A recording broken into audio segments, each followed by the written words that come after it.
Hi there, welcome once again to the Dukascopy TV studio. I'm Ben Jones. Alongside me to discuss a metals scandal in China is Robert Pillar, a commodity consultant at Aupres Consult and a lecturer at the Geneva School of Business Administration. Robert, once again, thank you very much for joining us. Well, thank you for having me. Great pleasure to be here. So can you begin by giving us a bit more detail on this scandal? What metals are involved and what's actually happening? Yes, it's an evolving scandal, it's an evolving story in the port of Qingdao, and it involves primarily aluminium and its raw material alumina, but it's also affecting other metals, particularly copper. And the scandal is revolving around a particular Chinese company called Desheng Mining and one of its overseas affiliates. And basically what's happened is, and this is sort of big business in the commodities finance area, which is financing metals that are stored in Chinese ports, Qingdao being one of the, perhaps the main one, and the metal being pledged to lenders as collateral for loans. What this particular Chinese company has done apparently is issue or have caused to be issued a number of false warehouse receipts and pledging the metal multiple times, apparently in certain cases up to 8 times. So now this scandal broke back in sort of May, beginning of June, and things are coming out, and a number of companies are affected, both Chinese companies and banks, non-Chinese banks and trading companies, and they're all thrashing around at the moment to figure out how much metal is there really and who actually has it.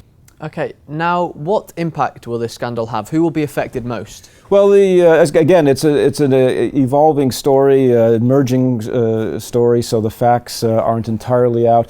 What seems to be apparent is some of the figures being mentioned is that the total exposure, total losses could be in excess of $900 million, so this is not a small thing.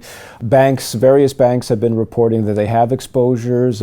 Standard Chartered basically took a reserve of $175 million. Standard Bank of South Africa, who's quite active in commodity finance markets, have also reserved $80 million. Citi Group apparent has, it seems, around $250 million at stake.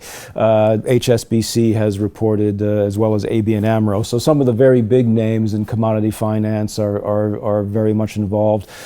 Trading companies are also involved. Mercuria has been mentioned as being involved, and as I said, as well as Chinese entities such as CITIC. So it's a pretty broadly based cross-section of people involved in commodities and particularly metals finance. Okay, now have we had anything like this happen before, and do you think with the amount of coverage that this is receiving that it will prevent it from happening again? Well, it is an interesting situation. Actually, it is a situation of fraud, and actually in commodity finance, for commodity finance banks, fraud is actually the biggest cause of loss. It's actually the biggest risk that they face. So there have been some very substantial frauds in the past, some of them also quite large, and you can go back quite a long way. So in some ways, this is one of the risks that people in commodities finance have to be watching out for. The challenge with fraud is that it's actually quite easy to commit if you are very determined to do it. And the reason for that is it's quite easy to reproduce the documents such as warehouse receipts that are used in commodities and commodity finance. And the reason for that is that these documents are designed to help facilitate trade, and there's always trade-offs. So the trade-off is by having easy documents, they're also easy to reproduce. So this is a risk that is always existent for these banks and players in this market. What makes it different is just the fact it's China. China has been, in the last 10 to 15 years, the great driver of commodity markets, particularly the metals such as copper and aluminium, as well as other commodities such as coal and iron ore.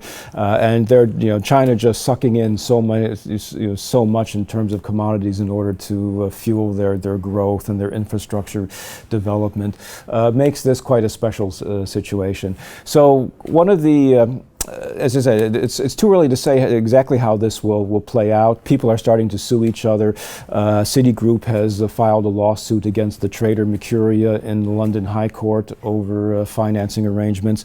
Banks, both Chinese and Chinese companies as well as Western players are suing in China. So there'll be a number of possible fallouts on this. One of them would be, I think, quite interesting, is to actually test the Chinese legal system. We'll see what, obviously one of the issues here is who owns or who has rights to whatever there is.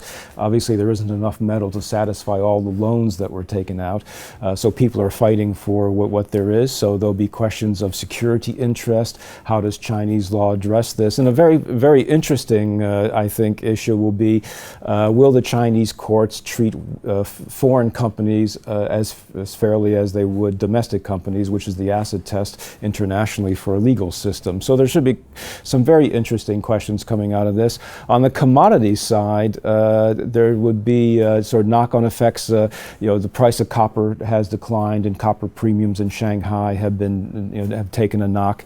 It questions what the real demand is for certain of these commodities, such as aluminium in China. Basically what was happening is a bit of an interest rate arbitrage or investment arbitrage, using the collateral to get very low interest rate loans in dollars, investing it in Chinese assets where there's much higher interest rates domestically, so basically a financial arbitrage there, and using the metal to do that, which questions whether or not, what was the real demand for these commodities, as so much of this was being imported, and as we can see, quite a bit of it was being used in these financing schemes. Robert, once again, thank you very much for joining us. Well, once again, thank you for having me. And thank you for watching. Do make sure you keep clicking back to Dukascopy TV, as we'll be bringing you plenty more updates and exclusive interviews. Bye for now.